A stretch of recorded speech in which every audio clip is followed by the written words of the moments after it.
Los que están dentro la conocen como la Orden. Otros, durante más de 150 años, la han conocido como la sección 322 de una sociedad secreta alemana. También fue conocida durante algún tiempo como la Hermandad de la Muerte. Ocultos, supersecretos, desconocidos, pero su poder en la sombra no tiene igual. Desde 1832, esta sociedad secreta ha permanecido en oscuridad. Hasta ahora.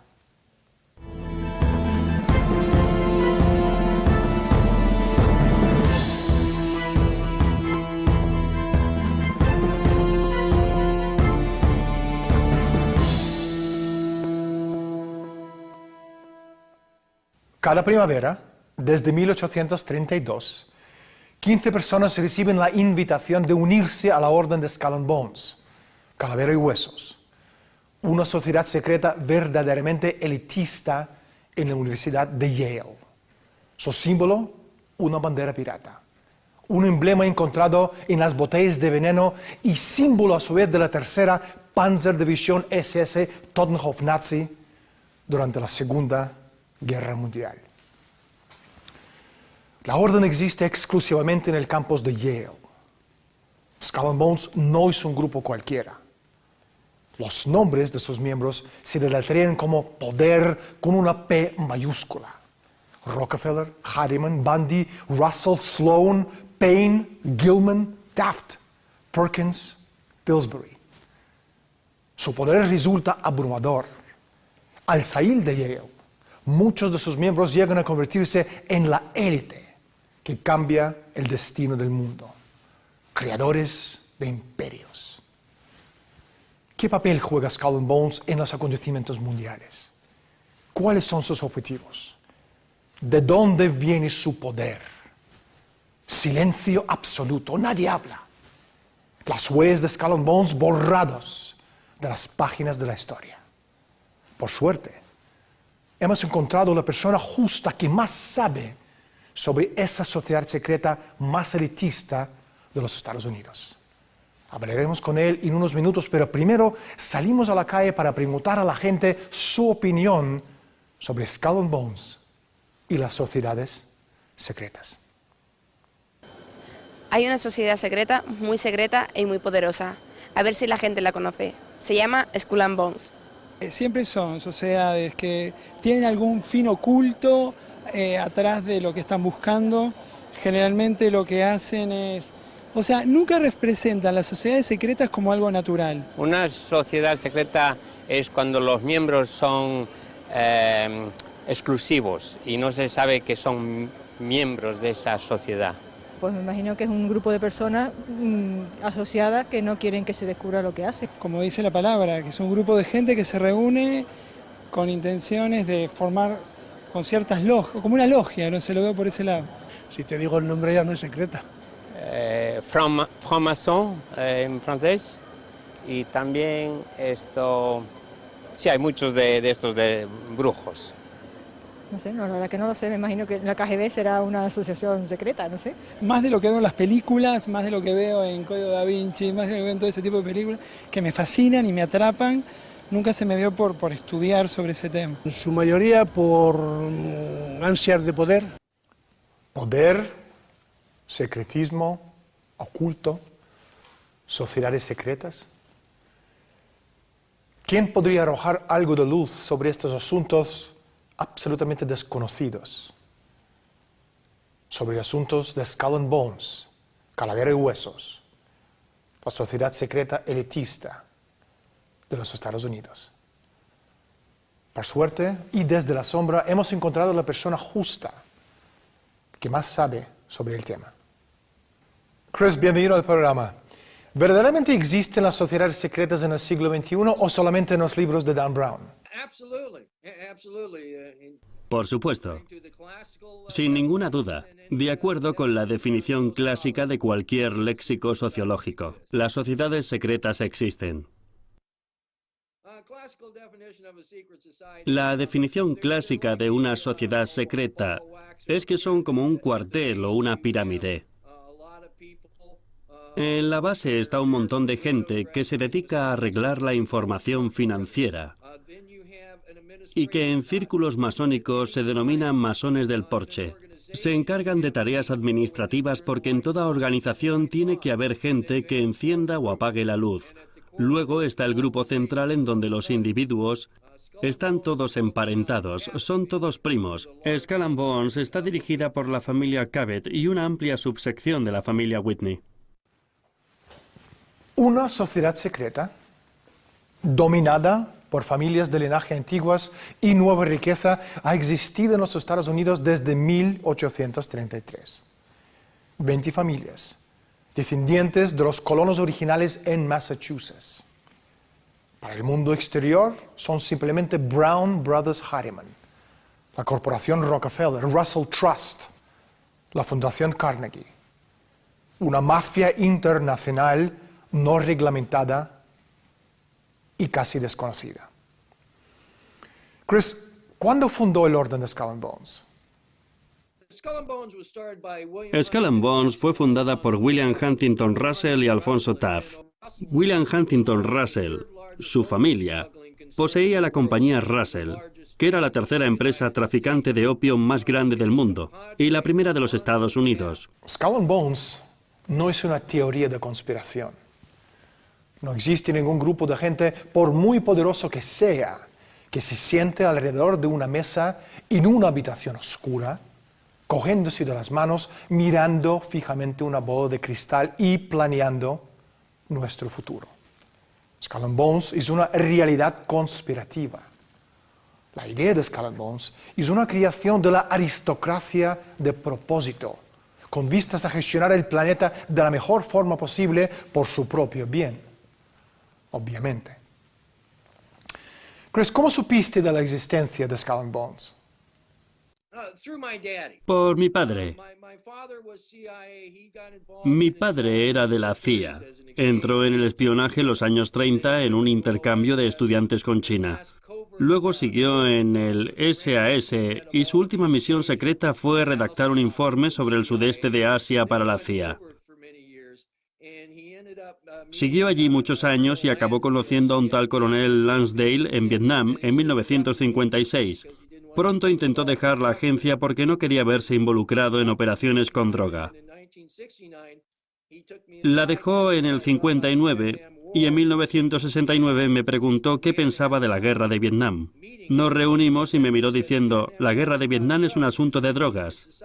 Detrás de todo están las sociedades secretas. Yo pensé que mi padre estaba como una cabra. Entonces, unos 15 años después, me encontré con el libro de Anthony Sutton titulado America's Secret Establishment, y todo empezó a cobrar sentido. Y cómo conseguimos la primera lista fue por una señora cuyo padre y cuyo abuelo eran miembros, y ella le pasó esa lista a Anthony Sutton. Así es como se consiguió la lista completa de los miembros. Skull and Bones es un elemento muy importante de las estructuras oligárquicas de los últimos 180 años. El mecanismo de cómo funcionan las organizaciones no ha cambiado en todo este tiempo. Es un sistema que se perpetúa a sí mismo, una telaraña virtual de intereses financieros, políticos, económicos e industriales. Y eso en sí mismo es un factor muy importante, por lo que quiere decir es que se trata de un vehículo a través del cual los intereses privados financieros oligarcas son capaces de imponer sus políticas en lo que es nominalmente un gobierno soberano de los Estados Unidos de América. ¿Cómo lo hacen? Skull and Bones ha perpetuado en todos los segmentos de la sociedad estadounidense. La Casa Blanca, la educación, los medios de comunicación, industria, banca, iglesia, fundaciones, centros de pensamiento, la Reserva Federal. Los hombres que forman el santuario interior de Skull and Bones también son personas clave que sostienen posiciones clave dentro de estas organizaciones. Por ejemplo, la Sociedad Americana de Historia, la Sociedad Americana de Economía, la Sociedad Americana de Química y la Sociedad Americana de Psicología, se inició siempre por los miembros de Skull and Bones. ¿Por qué son importantes? Porque estas son las organizaciones clave para el acondicionamiento de la sociedad. Chris, Skull and Bones se convirtió en una fuerza importante en el contrabando de drogas a través de las familias Bush y Prescott en la década de los 1860. Pero también de alguna forma generaron al más puro estilo hegeliano la llamada guerra contra las drogas. Esto parece totalmente ilógico hasta que uno empieza a comprender su mentalidad y el funcionamiento de estas sociedades. Mi pregunta es, ¿cuál es la relación de Skull and Bones con el tráfico de drogas? Bueno, hicieron mucho dinero con ese tema. Es una estupenda vaca lechera. Empezaron a traficar con droga en China en los años 30, pero hacia mediados de siglo el tráfico se ilegalizó. De modo que perdieron su vaca lechera, pero se les vio controlando el 85% de la emergente infraestructura del acero en el Extremo Oriente, desde barcos de vapor a líneas de ferrocarril. Obligados a abandonar el lucrativo comercio de esclavos africanos por ley de Estados Unidos, el revuelto de esclavos en el Caribe. Las familias más ricas, como los Russell, Cabots, Forbes y los Perkins, entraron en el negocio de la droga. Su negocio consistía en adquirir opio en Turquía y llevarlo de contrabando a China, el país donde opio estaba terminalmente prohibido. Todo eso bajo la protección armada del Imperio Británico. Así que la droga ha sido el primer negocio de Skull and Bones. Ustedes seguramente están familiarizados con la revista Forbes. Ahora sabemos de dónde proviene la riqueza de esa familia. Forbes, Rockefeller, Russell, Perkins, Delano, todas esas familias súper mega poderosos fueron levantadores de imperios en los pasillos del poder y sucios traficantes de droga en los anales de la historia. Lo que tú estás contando es muy, muy interesante. Sigue, por favor. Todos los bancos, todas las compañías de seguros, todas las grandes empresas empezaron con el narcotráfico. El primer negocio de drogas fue el del comercio triangular de ron y esclavos. Y se usaron los mismos barcos. Y si sigues esos mismos barcos, ves que evolucionaron desde el tráfico de esclavos al del opio, al del coolies y por último se convirtieron en petroleros. Porque Skull and Bones también controlaba la industria del petróleo. Rockefeller es miembro de Skull and Bones. Hay 7 archivos de miembros y cada vez que pasas una página te encuentras con un Rockefeller. Fueron los señores de Skull and Bones los que empezaron a producir gasolina a mediados del siglo XIX. El hijo del fundador de Extremo Oriente, William Howard Taft, obviamente también es miembro de Skull and Bones. Taft fue el primer gobernador civil de las Filipinas después de la guerra de Cuba. Taft, la única persona de ser presidente de los Estados Unidos y también jefe del Tribunal Supremo, tuvo la iniciativa de las convenciones de La Haya y de Shanghái, que están en el origen de las prohibiciones actuales, los cuales no tienen nada que ver con nuestra salud, nuestro barrio o nuestros hijos. Su razón de ser es mantener un mercado negro, porque solo manteniendo estas sustancias en la ilegalidad pueden venderse sacando mega beneficios. Chris, en 1946 la Fundación Rockefeller contribuyó $139,000 para una historia oficial de la Segunda Guerra Mundial. Hay pruebas abrumadoras de que los Bush, Rockefeller y muchas otras familias poderosas americanas ganaron millones de dólares haciendo negocio con los nazis antes y durante la Segunda Guerra Mundial. Ahora, los libros de textos nos cuentan que los Rockefeller, los Bush, los Harriman eran patriotas estadounidenses que trabajaron para los intereses del bien de Estados Unidos durante la guerra. ¿Habría alguna razón oculta para que los Rockefeller financiaran una historia oficial de la Segunda Guerra Mundial? Eso lo hicieron porque se publicaron muchos libros en relación con sus beneficios y la venta de armas. Por tanto, quisieron asegurarse de que controlaban la historia. Y por eso dicen tal cosa nuestros manuales de historia, porque han podido transmitir esa influencia a los manuales educativos. Existe una versión de historia de establishment, una historia oficial, que domina los libros de historia y libros de texto escolar. Los medios corporativos se encargan de transmitir esta versión oficial a nosotros. Y nosotros nos lo creemos. Ahora, si alguien desea crear un mundo nuevo, primero debe inventar su propia versión de la historia. Se llama cambiar el paradigma de la sociedad. Hacer que la gente cree que los acontecimientos históricos sucedieron de la manera en que beneficia la élite.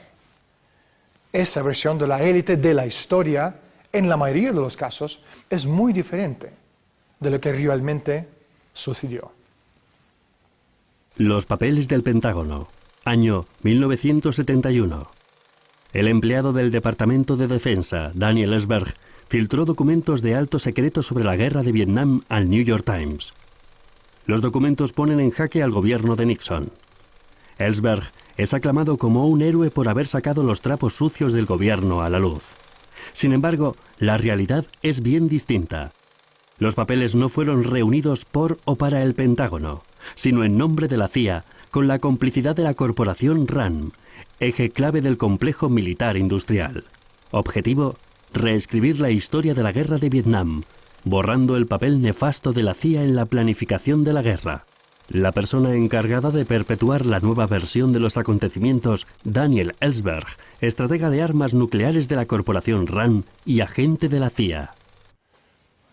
Chris, Marx y Hitler, los extremos de izquierda y derecha, expuestos como enemigos en los libros de texto, evolucionaron a partir del mismo sistema filosófico, el hegelianismo.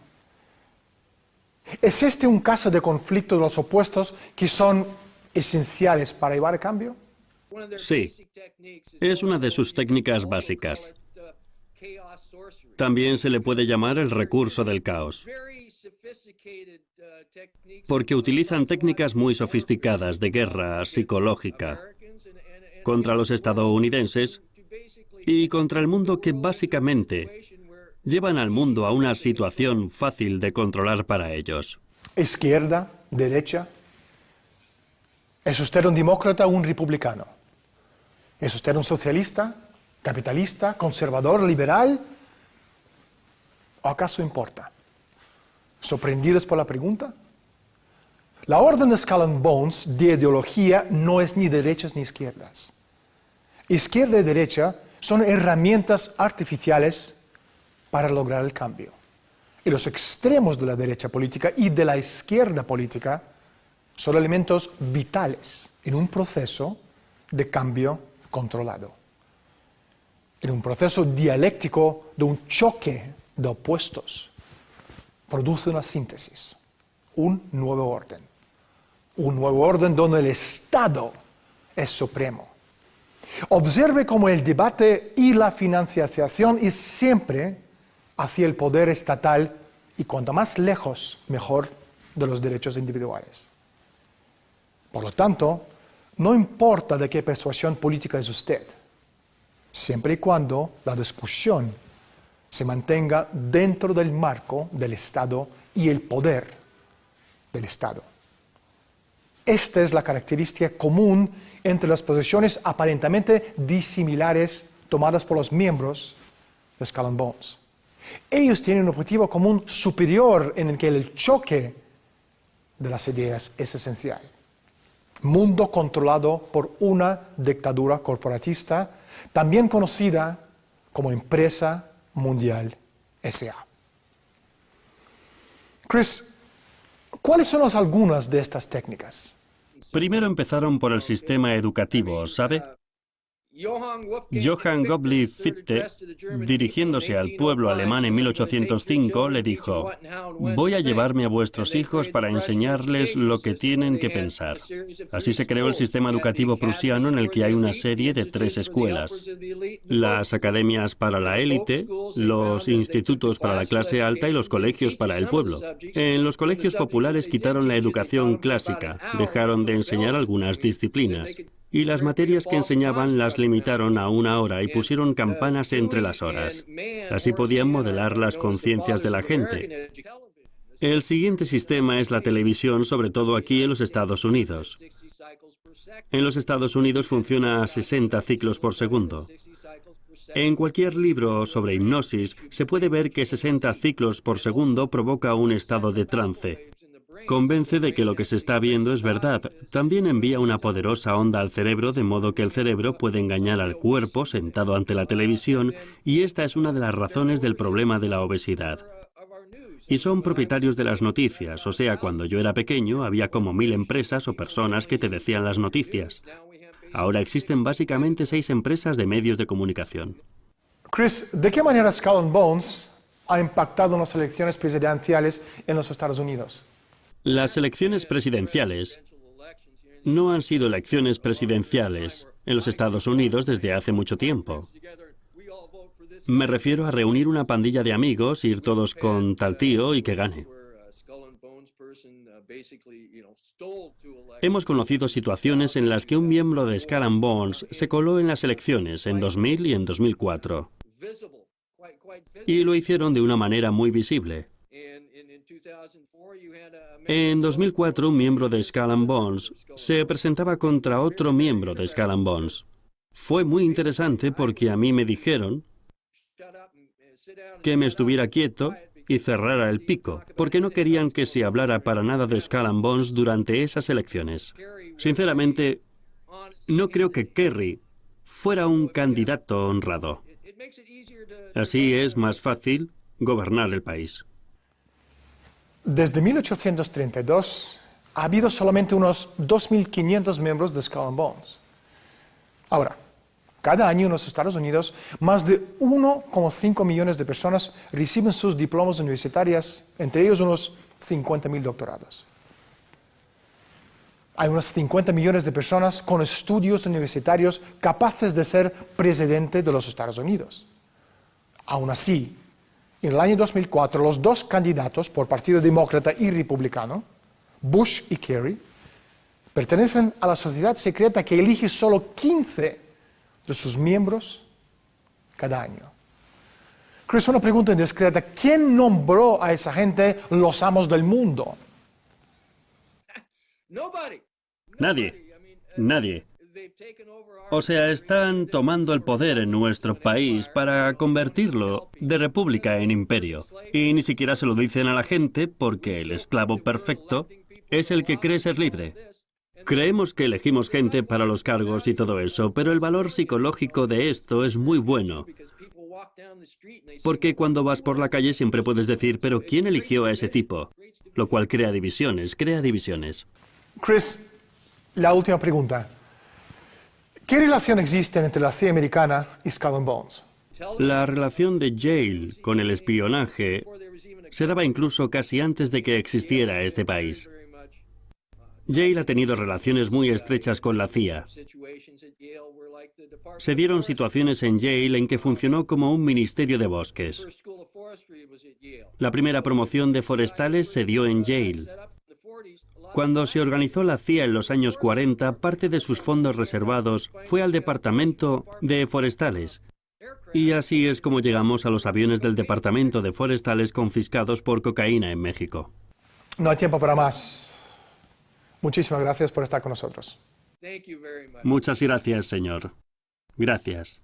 Tesis, antitesis, síntesis. 2 extremos que se funden en un nuevo sistema. La síntesis que persigue el establecimiento se llama Empresa Mundial S.A. Sin conflicto controlado, este nuevo orden mundial nunca podrá convertirse en una realidad. Acciones puntuales de las personas en la sociedad no darían lugar nunca a esta síntesis. Es artificial, Por lo tanto, tiene que ser creado. Y esto se hace con el uso calculado y controlado de los conflictos. En cuanto a Skull and Bones se refiere, el proceso se inició en 1833 y continúa hoy en día. La historia nos enseña por analogía, no por identidad. Las experiencias históricas no implican quedarse en el presente y mirar hacia atrás. Más bien implica mirar el pasado y volver al presente con un conocimiento más amplio y más intenso de las restricciones de nuestra perspectiva anterior. Nunca encontraremos las respuestas adecuadas si no somos capaces de formular las preguntas apropiadas. Soy Daniel Stulin. Gracias por estar con nosotros. Desde Madrid, España. Hasta la próxima semana.